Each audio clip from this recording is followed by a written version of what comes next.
നമസ്കാരം. DB ഡിസ്കോഴ്സിന്റെ മറ്റൊരു എപ്പിസോഡിലേക്ക് സ്വാഗതം. Discussions that matter.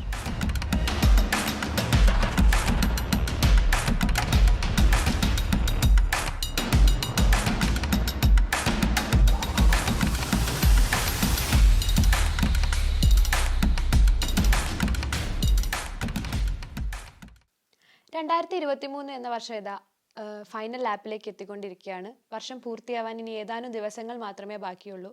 ശരിക്കും പറയുകയാണെങ്കിൽ കേരളത്തിനകത്തും പുറത്തും അതുപോലെ ഇന്ത്യയിലും ലോകത്തും ഒരുപാട് മാറ്റങ്ങളും നേട്ടങ്ങളും അതോടൊപ്പം തന്നെ നഷ്ടങ്ങളും കൊണ്ടുവന്നിട്ടുള്ളൊരു വർഷമാണ് 2023 എന്നുള്ളത്. ഷിഫ, എങ്ങനെ ഈ 2023 നോക്കിക്കാണുന്നു? 2023 ഇപ്പോൾ അവസാനിക്കാൻ പോവുകയാണ്. അപ്പം ഈ ഒരു 2023 എനിക്ക് തോന്നുന്നു നമ്മുടെ കുറച്ച് വർഷങ്ങൾക്ക് ശേഷമുള്ള ഹിസ്റ്ററി ബുക്കിലൊക്കെ നമ്മൾ കാണാൻ പോവുക. ചിലപ്പം നമ്മളിപ്പോൾ കാണാറില്ലേ പോസ്റ്റ് കൊളോണിയൽ ഇറ എന്നൊക്കെ പറയുന്നത് പോലെ ഒരു പോസ്റ്റ് കോവിഡ് ഇറ, അതിൻ്റെ ഒരു തുടക്കമായിരിക്കും ഈ 2023 നോട്ട് ചെയ്യാൻ വേണ്ടി പോകുന്നത്. നമ്മൾ ഈ ഒരു വർഷം ആരംഭിച്ചത് തന്നെ കോവിഡ് കാരണം നിർത്തിവെക്കപ്പെട്ട സ്കൂൾ കലോത്സവം വീണ്ടും പുനരാരംഭിച്ച് ഒരുപാട് പേര് പാർട്ടിസിപ്പേറ്റ് ചെയ്തുള്ള ഒരു നല്ലൊരു കലാമാമാങ്കത്തിലൂടെയാണ്. അപ്പം ഈ ഒരു കോവിഡിന് ശേഷമുള്ള ഒരു പുതിയൊരു തുടക്കം എന്ന രീതിയിലാണ് 2023 എന്നുള്ള വർഷത്തെ ഞാൻ നോക്കി കാണുന്നത്. അതോടൊപ്പം തന്നെ സാങ്കേതികപരമായിട്ടുള്ള ഒരുപാട് നേട്ടങ്ങൾ കൈവരിച്ചിട്ടുള്ള ഒരു വർഷമാണ് 2023. ഇപ്പോൾ ലോകത്തിൽ വേൾഡിൽ നോക്കുകയാണെന്നുണ്ടെങ്കിൽ ഓപ്പൺ AI പുതിയ വേർഷൻ ആയിട്ടുള്ള ChatGPT-4 വേർഷൻ ഇൻട്രൊഡ്യൂസ് ചെയ്തത് 2023 അതെ, തീർച്ചയായും ChatGPT-നെ കുറിച്ച് സംസാരിക്കുമ്പോൾ നമ്മൾ പറയേണ്ട ഒരു കാര്യമാണ് ഡീപ് ഫേക്ക് പോലുള്ള ടെക്നോളജീസ് യൂസ് ചെയ്തിട്ട് നമ്മൾ അതിൻ്റെ ഒരു നെഗറ്റീവ് സൈഡും കൂടി നമുക്ക് കാണിച്ചു തന്ന ഒരു വർഷമാണ് 2023. കേരളത്തിൽ നോക്കുകയാണെങ്കിൽ ആദ്യമായിട്ട് ഈ ഒരു ഡീപ് ഫേക്ക് പോലുള്ള ടെക്നോളജീസ് യൂസ് ചെയ്തിട്ട് പല രീതിയിലുള്ള തട്ടിപ്പ് നടന്നതായിട്ടുള്ള കേസ് റിപ്പോർട്ട് ചെയ്തതും ഈ വർഷത്തിലാണ്. അപ്പം നമ്മൾ കൂടുതലും നമ്മൾ അവെയർ ആയിരിക്കേണ്ട കാര്യങ്ങളുടെ എണ്ണത്തിൽ ഒരു വർധനവ് കൂടി ഉണ്ടായിട്ടുള്ള ഒരു വർഷമാണ് 2023 എന്ന് പറയുന്നത്. ഇപ്പോൾ കേരളത്തിൽ നോക്കുകയാണെന്നുണ്ടെങ്കിൽ ഈ 2023 കിട്ടിയിട്ടുള്ള ഏറ്റവും വലിയൊരു സമ്മാനമാണ് വന്ദേ ഭാരത് എന്ന് പറഞ്ഞിട്ടുള്ള ട്രെയിനിൻ്റെ കേന്ദ്ര സർക്കാർ അനുവദിച്ചത്. അത് ഒരുപാട് കൊട്ടിഘോഷിക്കപ്പെട്ടിട്ടുള്ളതായിരുന്നു. അതിപ്പോഴും വളരെ സക്സസ്ഫുൾ ആയിട്ടാണ് അതിൻ്റെ പ്രവർത്തനങ്ങൾ കേരളത്തിലുടനീളം പോയിക്കൊണ്ടിരിക്കുന്നത്. പിന്നെ വേറൊരു കാര്യം, ഒരു ഇന്ത്യൻ എന്ന നിലയിൽ നമുക്ക് ഏറ്റവും കൂടുതൽ അഭിമാനിക്കാൻ പറ്റുന്ന ഒരു മുഹൂർത്തത്തിന് കൂടി നമ്മൾ സാക്ഷ്യം വഹിച്ചിട്ടുണ്ട് ഈ ഒരു വർഷത്തിൽ. നമുക്ക് ഒരിക്കലും മറക്കാൻ പറ്റില്ല ചന്ദ്രയാൻ 3 ആ ഒരു വിക്ഷേപണവും അതിന്റെ സക്സസ്ഫുൾ ആയിട്ടുള്ള ലാൻഡിങ്ങും ഒക്കെ. US, റഷ്യ, ചൈന പോലുള്ള വൻകിട രാജ്യങ്ങളുമായിട്ട് ഇന്ത്യ ഒത്തുനിൽക്കുന്ന ഒരു മുഹൂർത്തം കൂടിയായിരുന്നു ഈ ഒരു ചന്ദ്രയാൻ 3 വിക്ഷേപണം എന്ന് പറയുന്നത്. ഇപ്പോൾ ചന്ദ്രയാൻ 3 പറഞ്ഞപ്പോഴാണ് എനിക്ക് ഓർമ്മ വന്നത് സൂര്യനെ കുറിച്ച്, സോളാർ ഇതിനെക്കുറിച്ച് കൂടുതൽ പഠിക്കുന്നതിന് വേണ്ടിയിട്ടും അതിൻ്റെ ഗവേഷണത്തിന് വേണ്ടിയിട്ടും നമ്മൾ അയച്ചിട്ടുണ്ടായിരുന്ന ഒരു സാറ്റലൈറ്റ് ആയിരുന്നു ആദിത്യ L1 എന്ന് പറഞ്ഞിട്ടുള്ളത്.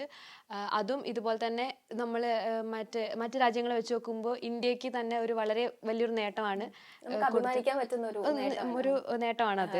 2023 മറ്റൊരു പ്രത്യേകതയാണ് G20 ഉച്ചകോടി. ഇന്ത്യയിൽ ആദ്യമായിട്ട് നമ്മൾ ന്യൂഡൽഹിയിൽ വെച്ചിട്ട് G20 ഉച്ചകോടി സംഘടിപ്പിച്ചിരിക്കുകയാണ്. അതും നമ്മുടെ ഇന്ത്യയുടെ ഒരു യശസ് ഉയർത്തിയ ഒരു സംഭവം തന്നെയാണ്. പിന്നെ അതിന്റെ കൂടെ നമുക്ക് പറയാൻ പറ്റുന്ന ഒന്നാണ് നമ്മുടെ പുതിയ പാർലമെന്റ് വിസ്താരയുടെ ഉദ്ഘാടനവും. പിന്നെ അതുമായിട്ട് സംബന്ധിച്ചിട്ടുള്ള ഒരുപാട് വാർത്തകൾ നമ്മൾ പല മാധ്യമങ്ങളിലൂടെ നമ്മൾ കണ്ടതുമാണ്.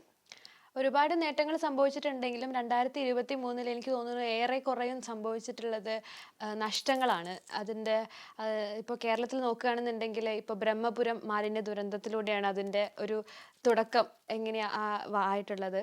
അപ്പോൾ ഈ കേരളത്തിൽ സംഭവിച്ചിട്ടുള്ള നഷ്ടങ്ങളെ കുറിച്ച് പറയുകയാണെങ്കിൽ എനിക്ക് തോന്നുന്നു താനൂർ ബോട്ട് അപകടം, മലപ്പുറത്തുള്ള താനൂർ ബോട്ട് അപകടം ഒരുപാട് പേരുടെ ജീവൻ നഷ്ടമായിട്ടുള്ള ഒരു ബോട്ട് അപകടമാണ്. അതുപോലെ തന്നെ നമ്മുടെ ഡോക്ടർ വന്ദനാദാസിന്റെ കൊലപാതകം, നമ്മൾ ഒട്ടും പ്രതീക്ഷിക്കാത്ത രീതിയിലുള്ള സംഭവ വികാസങ്ങളാണ് കേരളത്തിൽ സംഭവിച്ചിട്ടുള്ളത് ഈ ഒരു വർഷത്തിൽ. കേരളത്തിൽ നിപ്പ വൈറസ് വീണ്ടും വന്നൊരു വർഷമാണ് 2023. ഇപ്പോൾ റീസെൻ്റ് ആയിട്ട് വരുന്ന കോവിഡ് കേസുകളും വർദ്ധിച്ചു വരുന്ന സാഹചര്യത്തിലാണുള്ളത്. നമുക്ക് പ്രത്യാശിക്കാം 2024 ഇതിൽ നിന്നൊക്കെ ഒരു മോചനം ഉണ്ടാവുമോ എന്നുള്ളത്. പിന്നെ നമ്മൾ നോക്കേണ്ട ഒരു മേഖല എന്ന് പറയുന്നത് സിനിമാ മേഖലയാണ്. എനിക്ക് തോന്നുന്നു 2023 എന്ന വർഷം ഏറ്റവും കൂടുതൽ നഷ്ടങ്ങൾ വിതച്ചിട്ടുള്ളത് ഈ ഒരു സിനിമാ മേഖലയിലാണ്. സുബി മാമിന്റെ മരണം, അതുപോലെ തന്നെ മാമുക്കോയ സർ, ഇന്നസെന്റ് ചേട്ടൻ, ഇവർക്ക് നമ്മൾ മലയാളത്തിലെ ലെജൻസ് എന്നറിയപ്പെടുന്ന ആക്ടേഴ്സ് ആണ്. ഇവർക്കൊന്നും ഒരു പകരം ഇനി നമുക്ക് ഉണ്ടാവില്ല. നമ്മൾ എത്ര ഇമിറ്റേറ്റ് ചെയ്യാൻ ശ്രമിച്ചാലും ഉണ്ടാവില്ല. അതുപോലെ തന്നെ ഡയറക്ടർ ആയിട്ടുള്ള സിദ്ദിഖ് സർ, പിന്നെ ഇപ്പം ഏറ്റവും അവസാനമായിട്ട് നമ്മൾ മലയാള സിനിമയുടെ മുത്തശ്ശി എന്ന് നമ്മൾ വിശേഷിപ്പിക്കുന്ന സുബുലക്ഷ്മി മാം, ഇവരൊക്കെ ഒരു വലിയൊരു നഷ്ടം തന്നെയാണ് ഈ 2023 നമുക്ക് സംഭവിച്ചത്. 2023 മറ്റൊരു പ്രധാന വിഷയം എന്താന്ന് വെച്ചാൽ ലോകമെമ്പാടും ഒരു സമാധാനം നഷ്ടപ്പെട്ട ഒരു വർഷമായിട്ടാണ്. അതിപ്പം ഇന്ത്യക്കകത്താണെന്നുണ്ടെങ്കിൽ മണിപ്പൂർ കലാപം, ഇപ്പോൾ പുറത്താണെന്നുണ്ടെങ്കിൽ വേൾഡിലാണെന്നുണ്ടെങ്കിൽ ഇസ്രായേൽ പലസ്തീൻ യുദ്ധം, ഇതൊക്കെ അരങ്ങേറിയിട്ടുള്ള ഒരു വർഷമായിരുന്നു 2023 എന്നുള്ളത്. പിന്നെ മറ്റൊരു കാര്യം ഇന്ത്യയിൽ സംഭവിച്ചിട്ടുള്ളതിൽ വെച്ച് ഏറ്റവും വലിയൊരു ട്രെയിൻ ദുരന്തം എന്ന് നമ്മൾ വിശേഷിപ്പിക്കുന്ന ഒന്നാണ് ഒഡീഷ ട്രെയിൻ ദുരന്തം എന്ന് പറയുന്നത്.